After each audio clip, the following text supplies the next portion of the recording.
I was no longer going to blindly entrust myself or my child to a system without doing my own due diligence. I've seen women be dismissed by doctors, handed prescriptions instead of answers. Our medical system is largely reactive and not so largely proactive. Why is that? Because there is not money in a healthy population like there is in a sick population. I believe that our health should matter to us because our health matters to God. We are either going to make the time for our health here and now, or we are going to be making time for illnesses down the road.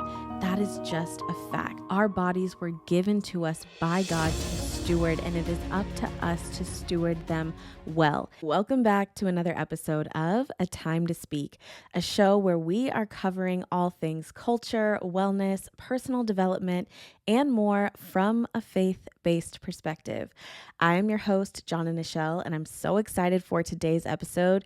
Y'all, we are diving into all things health and wellness, which if you know me, you know these are two of my favorite things to learn about, to implement in my own life, to talk about with others.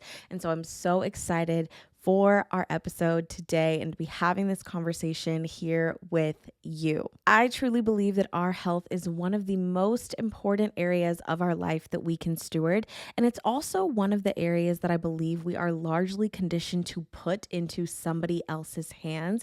And so I want to talk through some of those things today. And I also want to talk through easy changes that you can make today for a healthier month, healthier year, and honestly, a healthier life. I also want to preface this episode by saying I am not a medical expert. I am not coming to give you medical advice surrounding your health.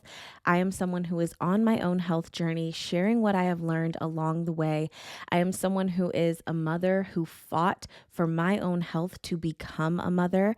I'm someone who advocates for the health of my children, my family, and I am someone who has learned the importance of asking questions around a healthcare system that has honestly failed so many of us. I have also watched the lives of others radically change when they took their health into their own hands, when they took authority over their health, when they started asking the hard questions, when they stopped settling for symptom management and really started searching for the root causes, really started taking a more proactive approach to their health instead of a reactive approach. I have seen how this type of mindset shift has transformed lives, and it's part of the reason why I'm so passionate about talking about it and learning about it. I've also watched people that I love be taken advantage of, misled, or ignored by a healthcare system that wasn't actually built for them. I've seen women be dismissed by doctors, handed prescriptions instead of answers, and I've seen people in my own family suffer because they were never told that they had other options. At the end of the day, I am not here to tell you what to do. I am not here to tell you specifically how to approach yourself. I think we are each on a unique journey. We were each created very uniquely, and we have to keep that in mind when we're looking to others or when we're listening to the advice of others. You are created very uniquely. God created your body unique to you, and it is up to us to steward our health well. Let me also just say before we get into it that I am not the person who does everything 100% perfectly, who eats everything clean and organic, and who has no toxins in her household, and who just wants to tell you everything that you need to get rid of and change and throw out. I believe that our health is a journey and should be approached as such. I do not believe that these conversations should be about perfection and everything we're doing wrong and everything that we need to change. I believe it's about taking an intentional approach to health. I believe it's getting back to the basics of our health. I believe that we should actually stop overcomplicating the approach to health because it can be so overwhelming and feel like there's so many things that are poisonous or toxic or just killing us and we don't know where to start. And I do not want to have this conversation from the standpoint that this is about achieving perfection. This is not a journey about perfection. It's not a conversation about perfection. This is simply a conversation about bringing awareness to our own health journeys, about living with intention, and about making better choices around our health where we can without living in fear. Now, with that being said, let's get into it.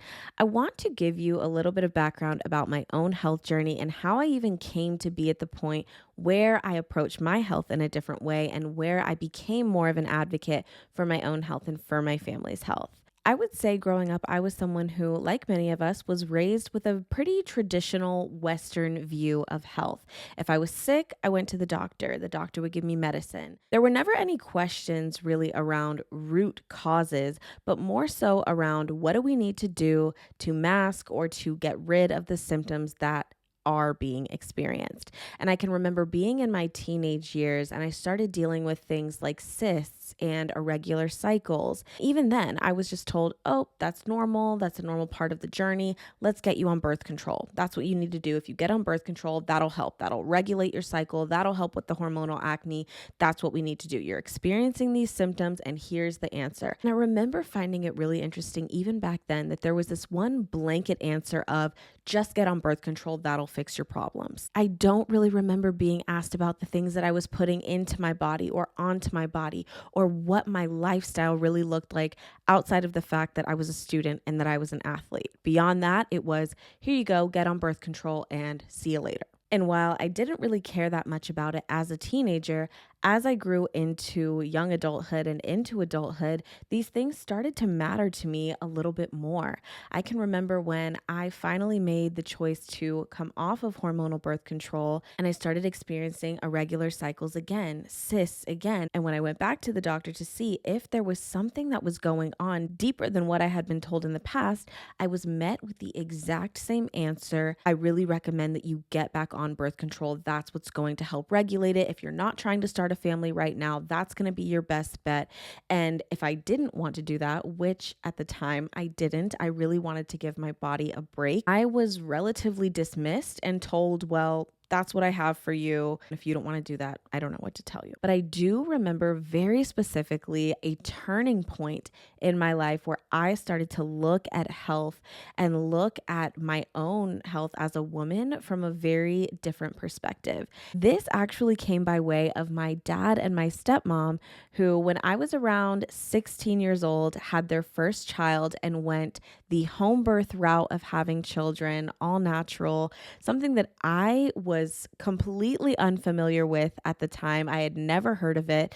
And I quite literally thought that they were insane. I was so skeptical of them because, like many of us, I had been conditioned to believe that birth was a medical event, that it was something that needed to be controlled and to be managed, and that there needed to be a team of people around you in case something didn't go right. I never even knew that there were other alternative options. And I was very fortunate enough to actually be with them the summer that they brought my first little sister on that side into the world. I was able to go to their midwifery classes. So I attended birthing classes. I started watching videos about home birth and really understanding the journey of birth in a way that I had never even heard of.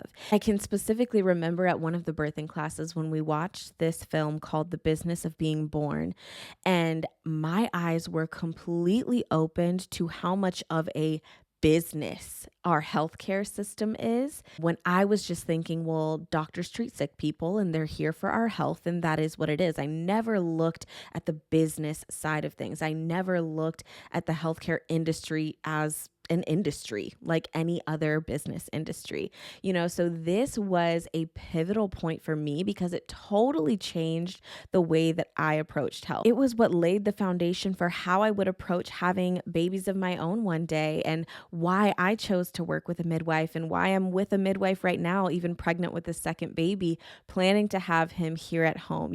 Things that I just thought were so crazy in the past. I realized when you start to dig a little deeper and when you start to do more research and you open yourself up to learning about alternative methods of health, it really can change everything. So by the time I became a mother, I had already started questioning the system as a whole. I was no longer going to blindly entrust myself or my child to a system without doing my own due diligence. I started asking questions like, why is it normal to be giving our newborn a vaccine within 24 hours of birth that was created for a sexually transmitted disease when you're tested for sexually transmitted diseases in your pregnancy by law.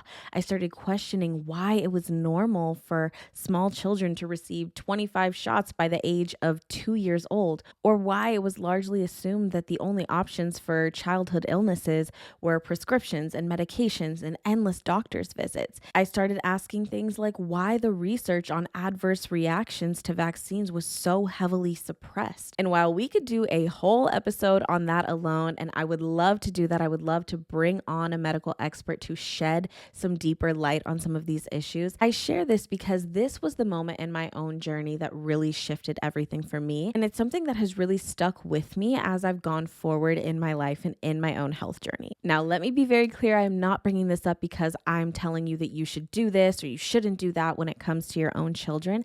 I'm only sharing this because these were the things that started making me ask deeper questions. I saw how we had been conditioned to believe that the medical system way was the only way. And honestly, all of these things made me realize how much of my own life had been dictated by what I was told was normal without ever stopping to question it. And if you are someone who is listening to this now, I want you to know that you have more options than you might think that you have, that you have more power and more autonomy over your health than you may have been led to believe.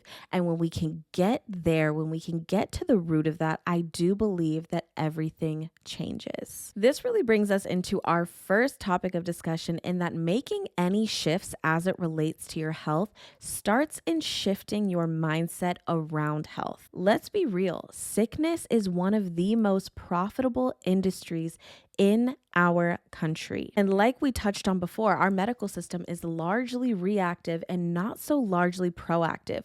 Why is that? Because there is not money in a healthy population like there is in a sick population.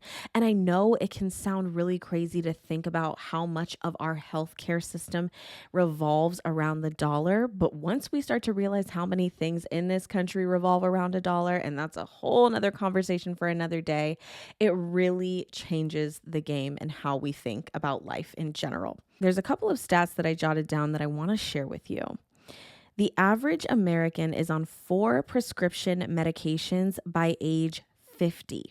Another stat that I thought was really telling was from 2016 to 2022, the monthly rate of antidepressant dispensing for individuals aged 12 to 25 rose by 66.3%. This should concern us as it relates to our own health, the health of our children, the health of our families. And the thing is, once we start treating these health issues with medications, what happens?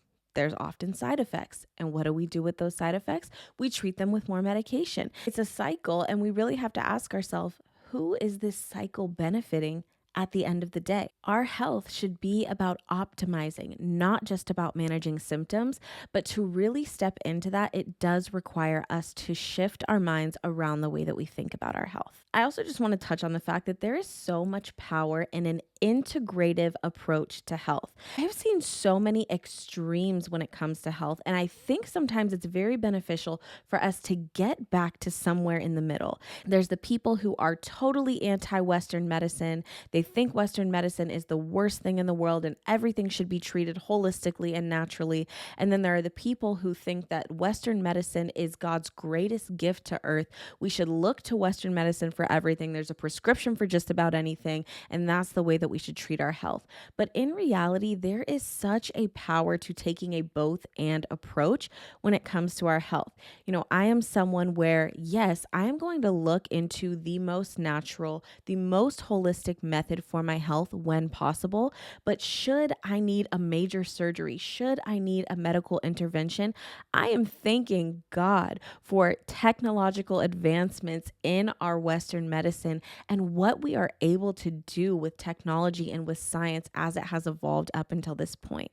This is not an either or conversation. This is a both and conversation. But more than anything, it's a conversation that I want to spark some curiosity just around what other options there are for us. One thing that I do appreciate about a more holistic or a more functional approach to health is that it seeks to treat the root cause rather than the symptoms. I will also be sure to link some resources in the show notes of this episode. So if you listen to this entire episode and you're thinking, well, that's all good and well, I want to change my approach to health, I want to take a more holistic approach, or I want to just implement some really simple things, but I still don't quite know where to start, I'm going to be sharing some resources, some experts in the field, pages you can follow, things like that. So be sure to check out the show notes for this episode, because the last thing I want is for us to walk away feeling inspired to do something without any direction to actually go and do it. But the bottom line is, when you know better, you can do better. When I know that there are other remedies for my child other than Tylenol and ibuprofen when he's sick,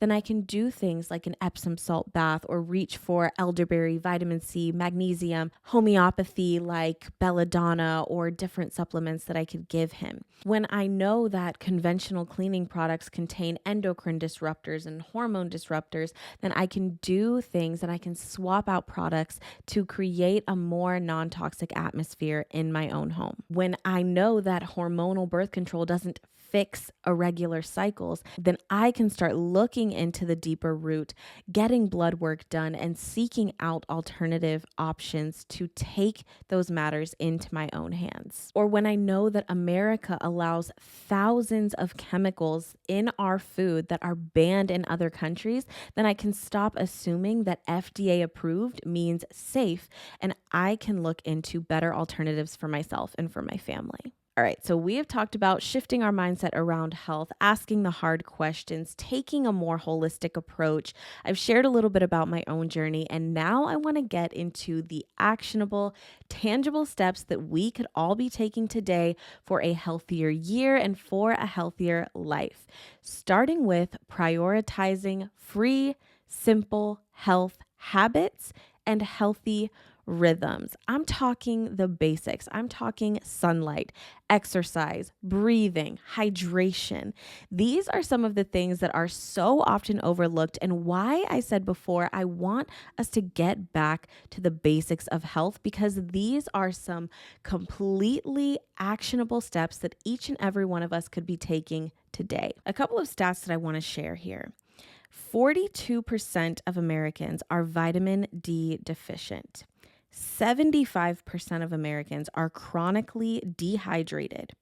Sleep deprivation is linked to disease, weight gain, and mental health issues. And most people even breathe incorrectly. Yes, breathe incorrectly, which can contribute to stress and inflammation. Why do I touch on these things first? Because these are not costly areas to implement change in our life.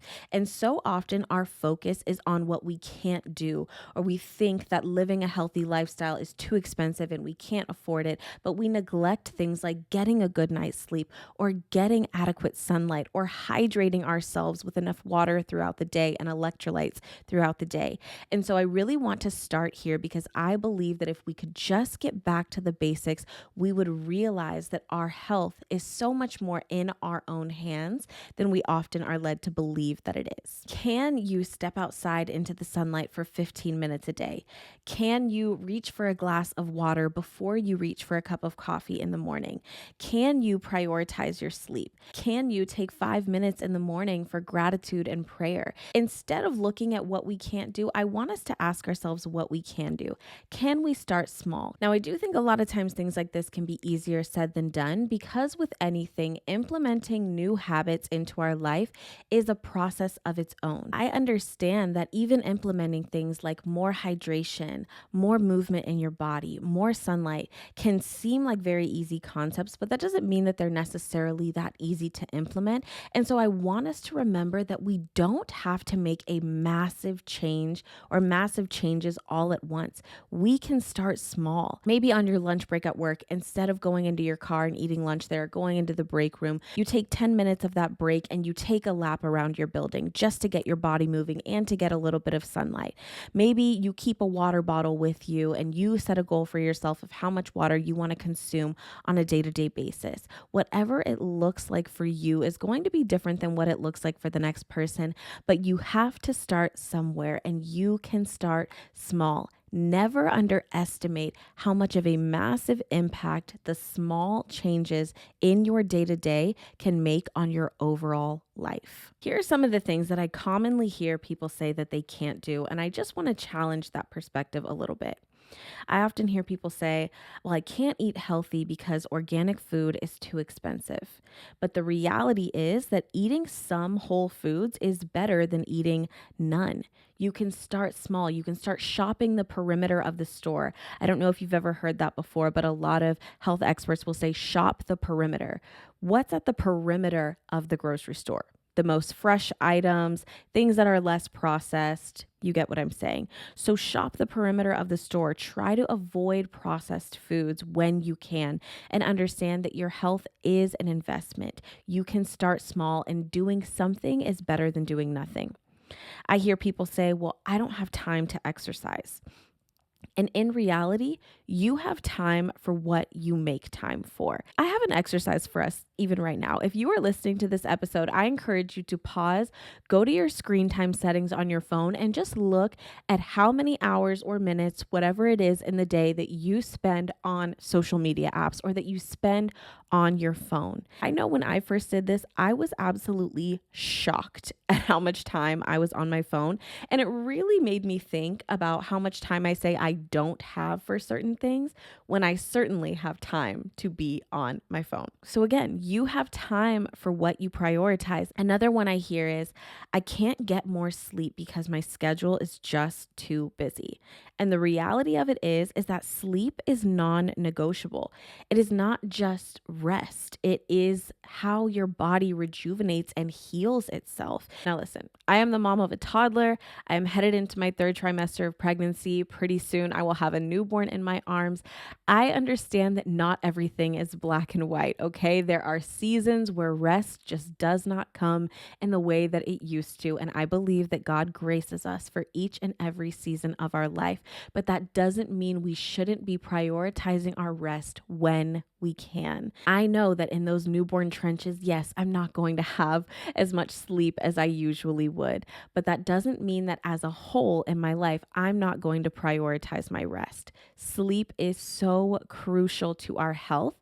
And if that's just one change that you make after listening to this, I guarantee you, you will see and feel a difference in your life. And the last one that I hear is, I can't reduce my stress because my life is just too stressful. Now, the reality is there's always going to be things in your life that are outside of your control. You cannot control every circumstance or every stressful interaction or person or experience that you have in your life, but there are things that you can control. You can work on having a practice of mindfulness and gratitude. You can work on slowing down and paying attention to your breathing and learning how to manage stress in a way that works for you. Breath work is free. Prayer is free. Taking your anxieties and casting your cares upon the Lord is free. These are things that we can do. So again, I don't want us to focus so much on what we can't do, but I want us to focus on what we can do. We have got to remember that the rhythms of our life matter so much more than we know. And this isn't about perfection. This is about making one small change, one step at a time, and living with deeper intention, because that is going to impact our health in such a positive way. The next thing that we could all be doing to improve our health in this year is investing into finding the root causes of our own individual health symptoms. This is something that my husband and I started to take very seriously last year. And toward the end of the year, we actually had some blood work done, and we were both shocked by what came back. Imbalances that we didn't know existed previously. I had some hormone imbalances. He had some different deficiencies that we didn't know were present before.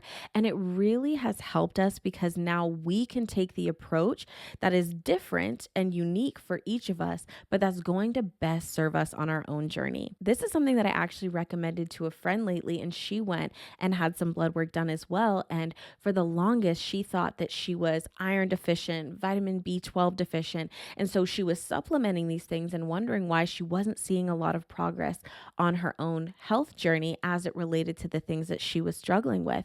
And then when she went and she got blood work done, she realized that there were some autoimmune issues there that she had never been made aware of before. And so this is something that can be an investment into our health, but it is one that I think is so worth doing, because when we can figure out what lies beneath the surface, we can take a much more proactive approach instead of always reacting to the symptoms that we are experiencing. So invest into your own health, invest into the root causes, ask questions, talk to your doctor about getting additional labs or additional blood work done rather than just what's on the routine annual physical. And you may be very shocked at what you find. All right, this next one is something that I have become pretty passionate about over the last 2 years or so. And even though I've been on this journey for 2 years now, I still feel like a newbie in many ways because this is a gradual thing, and that is swapping out harmful products in your home over time.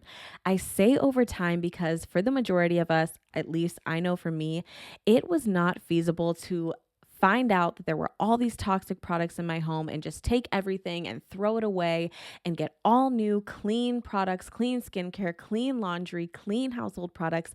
Although that was my dream and is my dream, I have learned that some things take time. I can remember when I first came into the awareness of how many toxic products there were, and I went to my husband and I'm like, babe, we need to throw everything away. Throw out the laundry detergent. I need all new skincare. We need to be cleaning with different products. And he looked at me like, we have a checking and a savings, right? And I don't know where you think all this money is coming from to just transform our lives in the next 24 hours, but I'm gonna need you to get a little bit more realistic. And I'm honestly so glad that he kind of brought me back down to earth, because it made me realize that changes that are gradual are still changes that are impactful. So I want to talk through some of the products that I would look at swapping if you are interested in taking a more low tox or less harmful approach when it comes to the products in your home. And the way that I kind of think about this is thinking through what you come into contact with on a day-to-day basis. So some of the things that you could start looking at are things like laundry detergent. Your clothes touch your skin every single day. Your bedding touches your skin every single day. This is something where you could look at taking a more non-toxic approach in a household item. Another one is household cleaners. I remember having my son, and he was in the phase where he was just starting to crawl around and getting all over everything. And I remember I had just cleaned the mirror in my room, and then I saw him a few hours later and he was licking the mirror. And I just thought to myself, he's ingesting Windex right now. Do I know what's in Windex? No. Do I want to know?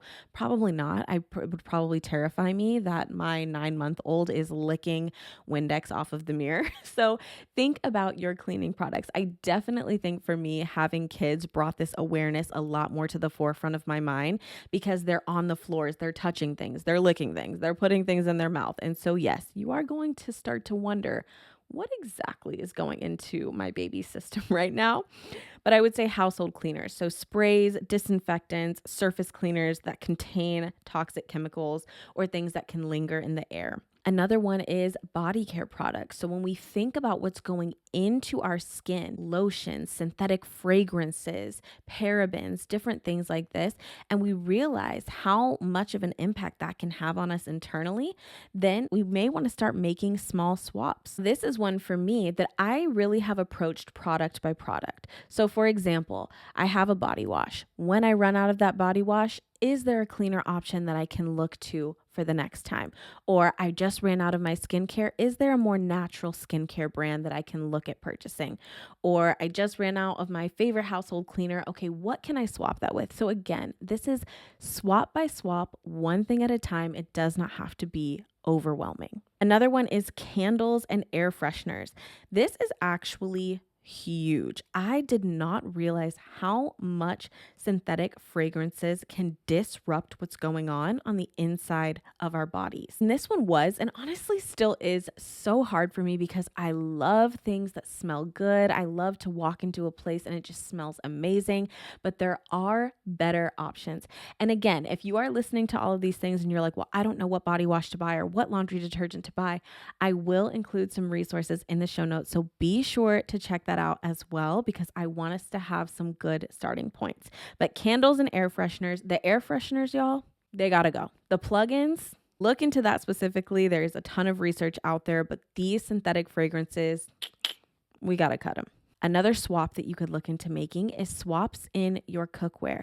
There is so much research that speaks to non-stick cookware and the toxic chemicals that are released when we cook our food on non-stick things. So maybe this looks like investing in a stainless steel set of cookware or cooking more on things like a cast iron. I know for me, I cook pretty much everything that we eat on a cast iron skillet, and of course, there's a learning curve in learning how to cook on anything, but I feel like my food cooks better. I like how it tastes better, and I like knowing that I'm not putting toxic chemicals into my food.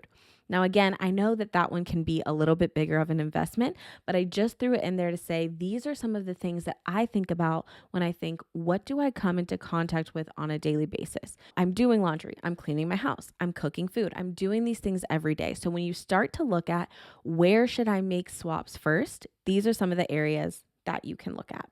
Another thing that I do want to mention on this note is if you want to look up your own products that you currently have and you're asking the question, well, how do I even know if something is toxic, or how do I know if this is good for me or bad for me? There's a website called ewg.org, and I will link this website for you in the show notes. You can actually look up household products, you can look up body care products, and there is a scale that shows you how toxic or how clean a product is. This saved my life when I was picking out items for my registry as a first-time mom, because of course I only wanted to put clean things onto my baby's skin. I wanted to be very mindful of what was going in him, on him, all of the things. And so what I did was I went to this website and I looked up all of the different baby care products, and I went with the cleaner options that were on that sliding scale. So EWG is definitely something that I would recommend using if you just want some guidance to know, is something clean, is something toxic? I know just reading ingredient labels can be so overwhelming. There's so much hidden language in ingredient labels that even when we think we're picking healthier options, sometimes we're still not. And so that is one that I really recommend using as it relates to swapping out those products in your home. The next health swap that has made a huge difference in my own life, and one that can also be very cost effective, is upgrading the quality of your air and your environment. So what does this look like? This could look like putting an air purifier into your home. That's something that we have in each one of our rooms, as an air purifier, but it doesn't even have to be that deep. This could look like opening the windows of your house for 30 minutes a day and letting fresh air circulate inside of our homes. You know, it's very interesting if you look up the research about pollution. We think the majority of the pollution comes from outside air and the pollutants that are in the air, but we fail to realize how much pollution takes place on the inside of our homes with those synthetic fragrances, with those candles, with these things that we are coming into direct contact with every single day. So even if you make the change of every day, every afternoon for 20 or 30 minutes, you open your windows and let fresh air circulate, you will notice a difference in how that affects your health. This also could look like switching to more non-toxic candles, or to using an essential oil diffuser, or even in things like your dryer, instead of using dryer sheets, which can be incredibly toxic, using the wool dryer balls. You can get them on Amazon. I have some. And if you really want the fragrance, you can drop some essential oils in there and throw that in with your clothes. These are some swaps to your environment and to your air that will make a huge difference. It may seem like a very small change to do something like open a window or to stop using a dryer sheet. These little changes make a big difference over a long period of time. All right. Our last one that we're going to go over today as it relates to upgrading our health, making swaps in our health today that will have a lasting impact, is staying informed about policy changes that are affecting health. Why do I mention this? Because if we are paying attention, we will realize that in this day and age, health is not just personal, it has become political. Even in the last month alone, we've seen red dyes be banned and we've seen some health initiatives taking place in our country. That is because, again, the healthcare industry is just that, an industry. And when you pay attention to what's going on, what policies are being put into place, then you know that policies that are put into place often dictate what is considered safe for us, even when there's data that shows otherwise. So staying informed on the policies as it relates to our health is crucial. And I could not wrap up this episode without encouraging us all to pay attention to what is going on when it comes to health policies and mandates and things of that nature. This is something that we've seen a lot of traction around in recent months with the addition of RFK to the Trump administration and some of the propositions that he is making as it relates to health on an industry level. So some of the things that he is proposing are banning toxic chemicals and advocating for better food safety regulations. We know that the U.S. allows over 1,600 chemicals in our food and personal care products that are banned in other countries.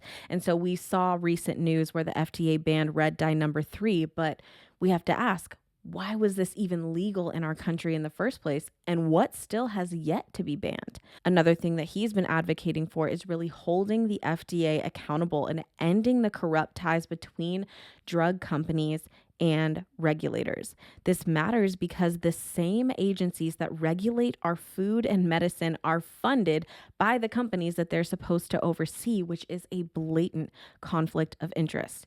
An example of that is that the FDA gets nearly 50% of its funding from who? The pharmaceutical industry. Is our health really their priority? Another issue at hand right now is addressing heavy metal contamination in our water, in our air, in our food. This matters because studies have shown that high levels of lead, arsenic, and forever chemicals are existing in our drinking water, baby food, even in our rainwater. And honestly, I could go on, but the point of this is to ensure that we are staying informed about what policies are in place that are affecting our health and how we can take better control of our own health. If there's one thing that I have learned over time, it's that no one is coming to save us as it relates to our health.